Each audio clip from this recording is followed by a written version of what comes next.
Hi, it's Plastic EP here, and I've got the amazing Fred Velez. How are you, Fred, from the US? Hello, hi, Plastic EP. Hi, everybody out there. Hope everyone's doing well and that you're safe and in good health. Well, you're looking great, Fred, and let me tell you, here in Australia, it's 8 a.m., and I think your time there, is near 6 p.m., is that right? Yes, it's about 6 p.m. now. There you go. I got it straight on one. Anyway, let's talk a bit about yourself and what you've been up to, and let's talk a bit about the Monkees, our favorite group. Yes, sir. Okay, well, I'm Fred Velez, and I'm a longtime original Monkees fan, dating all the way back to the 60s. I've done a lot of stuff regarding the Monkees conventions. I've actually introduced members of the Monkees on stage at several conventions. I've written a book about my exploits with the Monkees called "A Little Bit Me, a Little Bit Me, a Little Bit You: The Monkees from a Fan's Perspective" by Fred Velez, um, and it's my stories regarding working with Davy Jones on his Mutant Monkees book, meeting Peter Tork and all the Monkees, seeing them in concert, working with them at conventions, at book signings. And also, besides my stories in there are stories from other fans about their experiences with the Monkees. So, and right now I am working on a follow-up book, which I hope will be out by the end of the year. A Plastic EP has a story. I've got a story. It's a big one. It's about my signed poster, and I'll be included in that book, which I can't wait, Fred. I'll get it out as soon as I can. But let me tell you this, Fred. You've got quite a great Monkees collection yourself there. Just show me a few of the items that you got there that are handy. Sure. Okay. I got a original Monkees thermos from the 60s. There's the Mickey, Peter, Mike, and Davy there. You can put your hot chocolate, coffee, whatever in here. I've got more recently, I've got a drum head signed by Mickey Dolenz that he signed to me and my dear, lovely Linda, my wife, for Valentine's Day about 2 years ago. That's fantastic. I've got a show card from BB King's when Mickey Dolenz played his last show at BB King's a couple of years ago, and he signed it to me and Linda. Let's see what else I got here. I've got, well, let me show you, where did I just put it? I just had it here a second ago. That's all right. While you do that, I got my Monkees mug here from when they came. I'll just have a cup of tea. Okay, this is a promo CD of the Monkees when Rhino put out the CDs of all the albums back in the 90s. It opens up, and you got a promo of several songs that are on all the albums. I've never seen that paper one there, Fred. Oh yeah, or that plastic one. Very rare. It's a promotional item. And yeah. While you're there, Fred, yes, let's talk about the Monkees' new CD because you know all about it. Tell me a bit about it because I want you to tell me about it and the people here in Australia. Yes, this is the brand new Monkees Live, the Mike and Mickey show. This is from the shows that they recorded last year and in 2018. This is an incredible CD, guys. You must get this one. This is a must-have. It's got the hits plus a lot of great songs. A lot of Mike songs are in here. A lot of rarities. You got St. Matthew is in this. They did that live. They got songs to honor Davy Jones and Peter Tork. They got For Pete's Sakes, A Little Bit Me, A Little Bit You, and of course Daydream Believer. They got the songs from Good Times in here, Me and Magdalena, and Birth of an Accidental Hipster. Yep. It has great pictures inside. Let me just show it to you briefly here. Yep. I also got to say, Fred, that Christian Nesmith mixed it, and Andrew Sandoval, he produced it. Yes. I rate Andrew Sandoval as the fifth Beatle, but I got to say this, Fred, and you know, as far as a fan goes, you could be the fifth Beatle as a fan. Now, you know why? Show everybody that fantastic photo you got. Here we go. This is me. Bring it up to the camera. Okay. Just pull it in. Look at that. Now this is on the Hollywood Star of Fame when it was revealed out on the street. Now you got to tell me, take your time, the story behind that fantastic photo, because who gets to be with the Monkees and a photo of one of their greatest days when their stars revealed on Hollywood Boulevard? So tell Right. me now about that story. Well, the weekend of the ceremony, Mike was going to perform with the Monkees at the Universal Amphitheater day before, and it's the first fully rehearsed show they ever did since 1968. Even though Mike did show up at the 1986 Greek Theater Convention, but '89 was the first fully rehearsed show they did with Mike. And the next day was the ceremony for the Hollywood Walk of Fame to unveil their star on the walk. And we had the Monkees convention that weekend in Hollywood, and I was assigned as part of the security for the fans. And also, I got to go inside the theater, which was the Vogue Theater in Hollywood, which is where the movie Head premiered in 1968. So the Monkees, so they had to start in front of that theater. So I was assigned part of the security, and I got to go inside the theater with Helen Pantuso, who helped to arrange the star ceremony.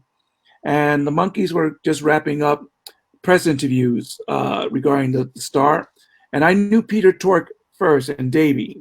They knew me personally. I didn't know Mike and Mickey that well, even though I had met them previously. And Peter actually introduced me to Mike, and we got to talking and about everything, about fandom and all this. When Peter was on the Uncle Floyd show, a show in the United States, in New York area, that was very popular at the time, and Peter made several appearances there. And as we were talking, the Monkees were having their photos taken by a mutual friend of ours. Let me just make sure I got the name right. Michael G. Bush was the photographer. And as I was talking to Davey and Mike and Peter, and Mickey was in the background with one of the musicians in the band, Laurie Haley, and he's the other person you see in the background. Mike Bush said, "Excuse me, Fred, but you're in the picture." I said, "Oh, I'm sorry, I didn't mean to be." And I was about to move out. Peter Tork grabbed me by the arm, pulled me back in, and said, "Fred, you are in the picture." So that's why I have this stunned look on my face, like I can't believe I'm in this photo. So That is fantastic. Really? I really have. What fan has got that? It's like being the fifth monkey for a day. Would you agree with that? True. I'll always thank Peter, God bless his sweet soul, for that moment. He was very sweet. He was very gracious and kind. Same with Davey. As I said, I don't know Mike and Mickey as well, but I'm a big fan of theirs. And I think they know me by face. They've seen me at several functions. I know Mickey's wife, Donna. She's very sweet and wonderful lady. I know Mickey's sister, Coco, another wonderful lady. And I know Davey's daughters, all beautiful, wonderful girls. The daughters, Talia, Sarah, Jessica, and Annabelle. I send my love. Big hello to them. A Yes. big hello. Hello. From Australia. We love you. We love you, girls. And to keep up the great work that your dad did, and we never forget your dad. I mean, I got to tell you a story, Fred, right? Okay. And I mean this in the nicest way. Mm-hmm. The first time I met David Jones in Australia, he was doing a Monkees convention, right? Mm-hmm. And the guy's got a sense of humor, right? Yeah. And this is a story that I'm dying to tell people. So I went there with my wife and I had my Monkees poster, right? That was the first signature I got on it. Yes. And Davey signed it. But I know that the Monkees have got such a great sense of humor. Keep going. That I really wanted to go up to Davey, and I wanted to tell him something, right? But I was thinking, should I say this, and how will he take it? And the first line I wanted to say to him is, "How are you, Davey? You look bigger on TV," right? Like as a joke. But I couldn't do it. I couldn't do it. Oh, but I wanted to do it because I know their sense of humor, and I know in my heart he would have started to laugh. But you mentioned You mentioned the autograph. I'll let you finish your story, but I have this too. It's a Birds and Bees in the Monkees album, signed by all four Monkees. How did you get that signed, Fred? Well, I actually bought it from a friend, and Yeah. they had signed it first, but he signed it to a different fan, but I bought it just the same. So I at a meet and greet, I saw Mickey, and he signed it there. Now in 2016, Mickey and Peter were at the Chiller convention in New Jersey in 2016 together, and I bought the album with me because I wanted to get his signature on it. And Peter noticed the signature of Davey. He said, "Fred, that someone Davey signed it to somebody else." That I know, I bought it from a friend, and that's why. So when Peter put his signature, you could see right over here, he put to Fred, real Peter Tork. Oh, that's lovely. It is, and then I sent it to Mike Nesmith, and he signed it also. So, but again, it shows you what a wonderful person Peter Tork was. Again, Peter, bless your sweet soul. Thank you. I got to say this about the Monkees, all right? I'm a first generation fan like yourself here in Australia. Mm-hmm. But what you got to understand is the Monkees started in television in the US in September 1966. But Australia was so far away, pre-internet, pre-this, pre-that, that we didn't find out about the Monkees until 1967, and that was their real big year here. They were like red hot lightning. Like they were worldwide the biggest sensation. So we were always behind the US, and we were always finding out about the Monkees through the print media, always like 6 months before. So in 1967, their two EPs were released here, Volume 1, Volume 2. Mm-hmm. And their first album, The Monkees, was released. And I remember as a child, a friend of mine told me in Hawthorne East that there's a TV show called The Monkees. And I thought, what monkeys? Like, what is he talking about, monkeys? Like, I didn't get it because I'm a child going to state school, monkeys. Anyway, he said, come to my house at 3:30, walk home with me because he was around the corner, and you'll see the show. Because where I lived, by the time I got home, the show was over because I lived far away from the state school. So anyway, I went to see this, and I remember firmly watching on Australian TV the first episode I've ever seen of The Monkey in black and white, right? It was black and white show then here. We didn't get colour till the 70s. So it was actually the pilot episode that they were showing. The one where they were at Del Mar running around the hotel. That's the episode that I remember in my brain of the first Monkees episode I saw. And they had the biggest impact on me. I used to sing their songs, walk into school. I used to buy every 45 single that came out. And I distinctly remember, as like an 8-year-old, remembering the words to Going Down and singing it word for word, which was a very hard song to sing. Oh, yeah. Like, you know, those words floating down the river like a saturated liver and all this, it was very hard to learn. But you know what? I used to be so proud of being a Monkees fans because most of the kids at school, believe it or not, they were Beatles fans. So I was like in the minority. And it didn't worry me because most of the older kids were into the Beatles, as you know yourself. Right. Oh yeah. Well, it's the same thing. You know, I had the records and the teen magazines, because the teen magazines were the only way you could get news on them. You know, but really, they were such an incredible phenomena. I'm glad that they lasted as long as they did. It's sad that it's just Mike and Mickey now. We miss Davey and Peter. Of course. But it's a new chapter, Fred. The way I see it is, you know what I love about the Monkees? Mm-hmm. They've got camaraderie, right? Yes. David passed away. Mike came straight in. You know what I mean? Right. These guys, they all love each other, and everything they do from here on in is a new chapter on the Monkees' legacy. And you know what? The Monkees are the Monkees, and they're always going to be the Monkees, and they're just in that pop culture where they'll never be removed. And you know what? The love we got for them as fans, they got no idea, and they're legitimate. The Monkees are one of the most legitimate bands, and I'll tell you why. They started off as a TV show, and these guys had so much talent. Now, they weren't the Beatles because the Beatles were normally formed, right? They met as friends, they worked hard together, and they did it their way. But the Monkees, I miss the Beatles, right? And I actually am proud that I grew up with the Monkees, all right? That was my generation, like the song. My Generation, Yes. written by Peter Tork. It's got meaning. Oh, Because you mean For Pete's Sake? that's it, exactly right. That's My the one. generation is Pete Townsend. No, that's right. But what I want to say is these guys were total entertainers, because how do you go from a TV show, become live entertainers, and they had the musical ability, and you know what? I take my hats off to them, because what they did in that short period of 2 years, 58 episodes of the Monkees, went out live on stage, recorded songs, and all this entertainment. They are truly entertainers, right? Yes, And exactly. that's why they are not in the league of the Beatles. They are in a league of their own. Even their sound was American. They weren't the British sound.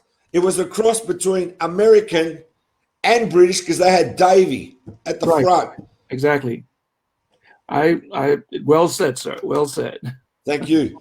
Now, Fred, all I want to say is it's been a pleasure having an interview with you, and I'm sure we're going to have another one. And we're going to say goodbye to everyone out there. But before we do, we've got to give a big shout out to Zilch, because that podcast goes on forever. And because from the time they started, from the time Ken Mills started, that podcast has gone from strength to strength. And so many Monkees fans that are from the new generation have become Monkees fans because of that podcast. Your thoughts? I agree with you totally. Bravo to Zilch and Ken Mills, everybody there, Sarah, Christine. They've done an amazing job. I'm very proud to have been involved with Zilch. I hope my association with Zilch will continue. And they've continued the legacy that Maggie McManus did with her Monkey Business fanzine. That Zilch is basically the Monkey Business fanzine as a podcast. So they're flying the monkey flag high, and we salute to Zilch. We salute. I got one more question for you, Fred, before you fly. Certainly. One question. Yes. All right. Now, come on. Tell me the truth. It's very hard to have a favorite monkey. But if you can only give me the name of one monkey, tell me who it is and why. It's hard because it's like trying to say who your favorite child is, or your favorite food. But it Do you want me to guess?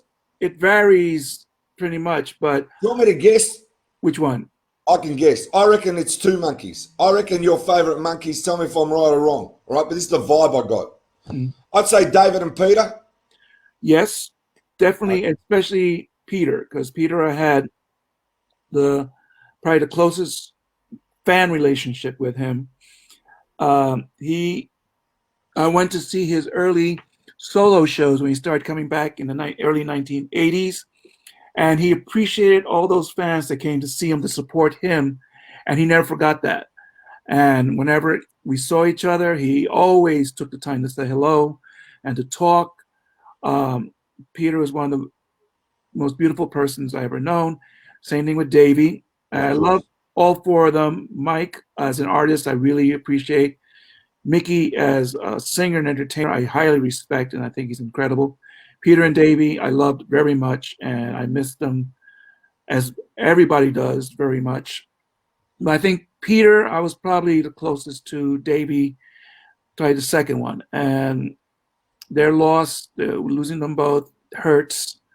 But at least I have wonderful memories of both of them and all the Monkees. And as long as I have those memories, I'll always be alive.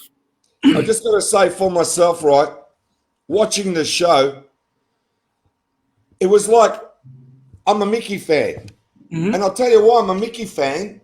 Mickey made me laugh. Mickey was the entertainer. But then one week I'm watching Mickey, and then next week it's Mike. Mike's great. Mike's the songwriter. Mike's Mm-hmm. fantastic. Mike's doing rock, you know, country rock. This guy's like, he's got it together, you know, like, and then next week was, oh, I saw this episode in Davey. Oh, he's great. Or it's Peter. That's how that show was. It's universal. Right. It's very hard to say, oh, you know, one. But for me, I'm leaning more towards Mickey and Mike. I don't know why, but I just am. Well, let's not forget that Mike is also a major innovator, both with the country rock and also as being one of the godfathers of music video. Of course. And invented MTV, exactly. And he's the first, they can never take this away. He's the first major pop artist to have won a Grammy for music video. Yep. They can never take that away from him. Of course. Anyway, he's the biggest influence on my songwriting career, right? Because as I said, I've written over 2,000 songs. Yes. In the band, the EPs, THE space EP apostrophe S. We got 72 albums on iTunes and Spotify. Oh, cool. And we've written over 2,000 songs. And I can tell you now, and I want it known, that the biggest songwriting influences in my life are Mike Nesmith and Boyce and Hart. Yes. I make that known because Boyce and Hart were responsible for making that early Monkees sound. And to me, that was it. Oh, yes. Boyce and so Hart. all I can say is, Fred, I got to tell you, it's been a pleasure interviewing you today from Australia, direct to Pennsylvania out there. And we're going to say a goodbye to everyone out there, and I hope to talk to you again. It's been my pleasure. Your Plastic EP. All the best. Thank you very much. This was a lot of fun. To all the fans out in Australia, good day, mates. Thanks, Fred. See ya. Thank you. Bye-bye. God bless. Bye-bye.